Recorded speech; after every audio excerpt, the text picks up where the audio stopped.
Hey, Kentucky, this is Mary Jo Perino tonight. The latest on the debate on whether to mask up. The SEC talks about the fate of college football, and a doctor gives us the do's and don'ts when it comes to masks. All that and more is next on Hey, Kentucky.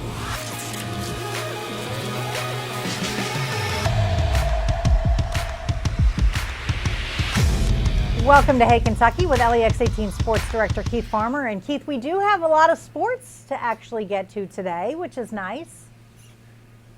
Yeah, but not all of it's great news, so I guess that's the bad part of it.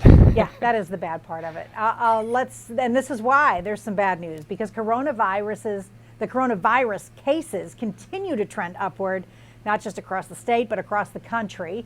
The battle over Governor Beshears' mandatory order to mask up continues. Attorney General Daniel Cameron says he has been wearing a mask himself and supports the choice in wearing one. But he's filed a motion seeking clarity on the legality of the governor's order on Friday, asking a Scott County judge whether it complies with a temporary restraining order handed down the day before. Cameron says it's important to know that the motion isn't questioning whether it's important to wear a mask, but if the requirement follows state law. Cameron joined Senate President Robert Stivers and House Speaker David Osborne in a letter to the governor after news of the mandate.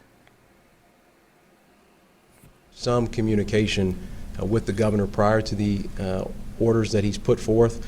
For instance, on a number of orders that have gone out prior to this one, we have not been included or consulted in the input of those orders. I think as the chief legal officer, it would be good for the governor's office to communicate with us. The governor lost another court battle today, but it still doesn't affect the mandate. Meanwhile, implementing the mask requirement has had mixed results. Some businesses have taken a hands-off approach to enforcing it, while police say they've been taking 911 calls about people not masking up and have reminded those callers that law enforcement is not in charge of this. Keith, it's up to the health departments to enforce, truly. Also, don't call 911. If it's not an emergency, and not wearing a mask is not an emergency, but also wear your mask.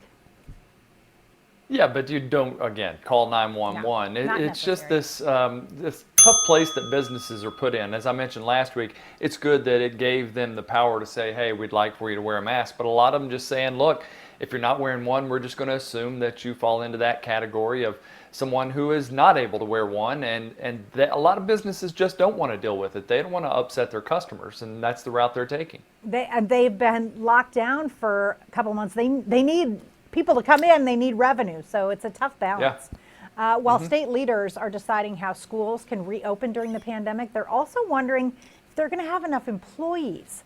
According to the Kentucky School Boards Association, right now, 1 in 5 teachers in Kentucky is eligible for retirement. Jessica Heiler with the Fayette County Education Association says many teachers are worried about the increased health risks associated with teaching students in person and how that might affect their families at home. We can't sacrifice our kids or our staff. We can't. We just have to keep everyone's safety at the forefront of the conversation. I think that's the key. In the meantime, Kentucky superintendents are seeking 2 emergency regulations for the upcoming school year: unlimited NTI days and allowing districts to use attendance data from the prior year to calculate funding for next year. And Keith, I think that's good because it's going to be tough to talk attendance. But I'm also worried that teachers are just going to have way too many added responsibilities on them in person. I mean, we were already seeing what, at least in some cases, I know Jefferson County, when we lived there, was having a hard time with finding teachers. And that was well before this pandemic started. And now that they're having some of those issues, I can see why some would maybe go ahead and go in early retirement, and others find other ways of, going to another kind of job. So I am concerned that we're going to lose out on some of our teachers. Me too. All right, some high-profile cases of the coronavirus continue to make headlines across the Bluegrass. Among them, the stepson of Kentucky Lieutenant Governor Jacqueline Coleman. She says he's asymptomatic but has gone into a 2-week quarantine so he doesn't spread the virus. COVID-19 also struck Keeneland Racecourse for its shortened summer meet. It turns out jockey Flavian Pratt, who rode 6 races in Lexington Saturday, came up positive after he was texted the next day. That followed news that another jockey tested positive after a race on Friday. And another Kentucky school has shut down athletic workouts over the illness. Hazard Independent High Schools has suspended workouts for 2 weeks as 9 football players and 1 assistant coach tested positive for the virus since last Tuesday. And Keith, we're going to keep running into this. People are going to test positive. It's then how you react to that. And how they react to it, whether they're how sick they are and asymptomatic. The one thing they did find in this Hazard case was that all 10 people were in the same weight room. So we're finding out, that it was spread in that case. Yep. All right, UK Athletic Director Mitch Barnhart joined the 13 other ADs of the Southeastern Conference at the league offices in Birmingham today to talk about the upcoming football season following last week's major decisions from the Big Ten and the Pac-12 that they're going to play only conference games. A final decision on the SEC season is still expected in late July. But on Saturday, Commissioner Greg Sankey admitted he is not optimistic about football happening this fall. Sankey said, quote, "We are running out of time to correct and get things right."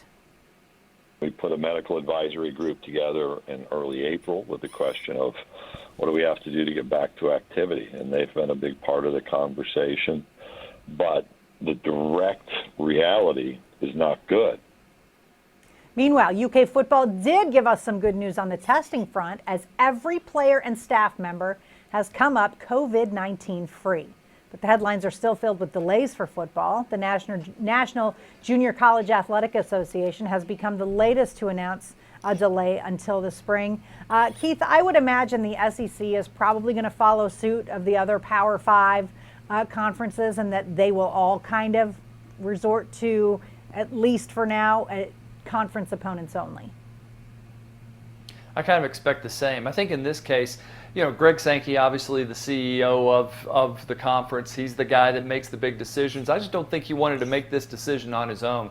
He wanted to get in there in the room with all the athletic directors, look them in the eye, and see how they were telling him what their feelings were when it comes to going forward with any season. Yep. While football's fate is uncertain, the NCAA's vice president of basketball has expressed confidence in starting college hoops on time in 2020. Last week, Dan Gavitt said that as long as basketball can be played safely next year, the NCAA tournament will happen, and he hopes that the regular season will start in November. Of course, a lot can happen between now and then, but Gavitt believes time is on college basketball's side when it comes to the coronavirus. Not everybody shares his optimism, however. Some coaches say they're skeptical, and at least one has zero confidence the season will be played at all. And Keith, there's just so much time between now and November. Could we see a second wave that people have talked about? Or will we really be coming down on cases? Who knows? I know, and that's why I like the Kentucky High School Athletic Association, just taking it like 2 weeks at a time. They're seeing how everything develops, and we've even seen today where California has gone back to closing down some of the bars, restaurants, and things like that. And I mean, it's not happened here, but who's to say it won't happen, about college basketball season time? We don't know. We don't know. Nobody knows. All right, now in Hey, Kentucky. In case you missed it, a review of recent headlines. The Lexington Police Department has released over 20 minutes of body cam footage from arrests made during racial protests on Saturday.